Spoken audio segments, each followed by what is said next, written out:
स्वागत है दोस्तों आपका हमारे चैनल शार्प IQ एजुकेशन में।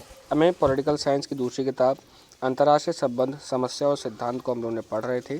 इसके अंतर्गत चैप्टर 1, चैप्टर 2, चैप्टर 5 से लेकर चैप्टर 12, चैप्टर 16 एंड 17 कंप्लीट कर लिया था।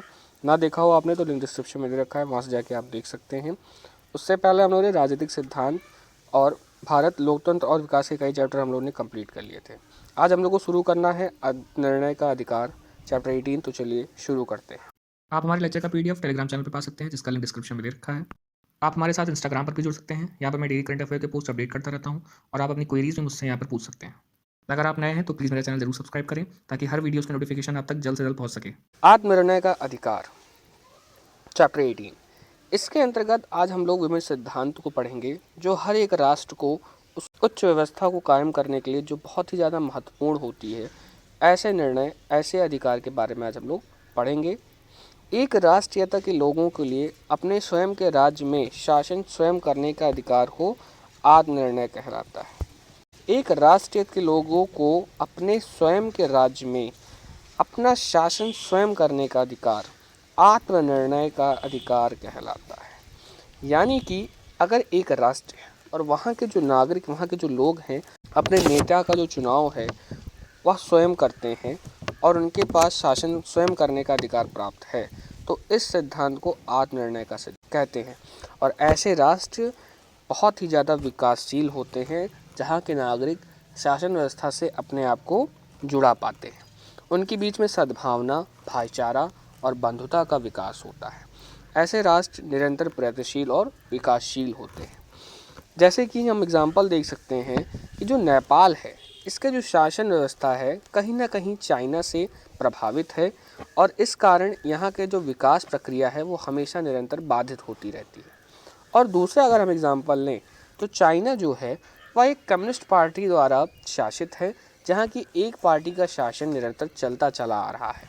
तो वहाँ की भी जो वह लेकिन बहुत ही विकासशील है, परंतु उनके लोगों के बीच जो एक सद्भावना है वह नहीं होती है। आए दिन हम लोग कई नई नई घटनाओं को देखते हैं। चाइना के लोगों को सताया जाता है या वहाँ के जो लोग हैं वह भयभीत रहते हैं अपने सरकार से। तो अब वहीं अगर हम भारत को देखें तो भारत में स्वतंत्र अभिव्यक्ति की अधिकार सभी को प्राप्त है। ऐसा अधिकार क्यों प्राप्त है? क्योंकि जो जनता है वह यहाँ के शासक का चुनाव स्वयं अपने मत द्वारा करती है। इस कारण जो भारत है वह निरंतर विकासशील देश के अंतर्गत आता है। यहाँ के जो लोग हैं उनको उच्च जीवन स्तर मुहैया किया गया है भारत द्वारा। आइए इसके अंतर्गत आगे समझते हैं। राष्ट्र राज्य का जो सिद्धांत है वह बहुत ही महत्वपूर्ण है। हम लोगों ने डिस्कस किया कि जो राष्ट्र राज्य है नागरिकों को उच्च जीवन स्तर मुहैया कराने के लिए बहुत ही महत्वपूर्ण होता है।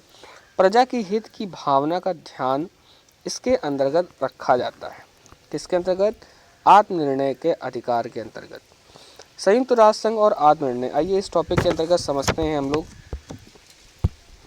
संयुक्त राष्ट्र संघ जो है इस आत्मनिर्णय के अधिकार को स्वीकारा है। इस अधिकार को सार्थक बनाने के कहा गया है कि प्रत्येक राष्ट्र का कर्तव्य है कि इस अधिकार का आदर करे। इस अधिकार को सार्थक बनाने के लिए ये कहा गया है कि यह राष्ट्र का कर्तव्य होना चाहिए कि इस अधिकार का, आत्मनिर्णय के अधिकार का आदर करे, स्वतंत्रता पूर्वक इच्छा और अभिव्यक्ति का आदर करे और स्वतंत्र और समानता पर बल दे। यानी कि ये जो आयाम हैं, अभिव्यक्ति का आदर करे कौन? राष्ट्र। इस आत्मनिर्णय के अधिकार के अंतर्गत आता है। यानी कि राष्ट्र को आत्मनिर्णय का अधिकार के सिद्धांत को अपनाना चाहिए। विभिन्न नागरिकों को स्वतंत्र अभिव्यक्ति की स्वतंत्रता प्रदान करनी चाहिए, जो कि चाइना में नहीं है। स्वतंत्रता, समानता, न्याय जैसी अवधारणाओं पर बल दे।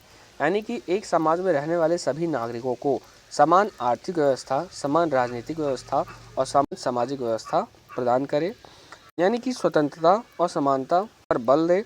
सभी लोगों को समानता का अधिकार हो और स्वतंत्रता का अधिकार हो विभिन्न कार्य को करने के लिए। इसी के साथ हमारा चैप्टर समाप्त होता है। आई होप आपको समझ में आ गया होगा। धन्यवाद। अगर आपको मेरा लेक्चर पसंद आता है तो इस चैनल को सब्सक्राइब करें, लाइक करें और अपने दोस्तों के साथ शेयर करें। Thanks for watching.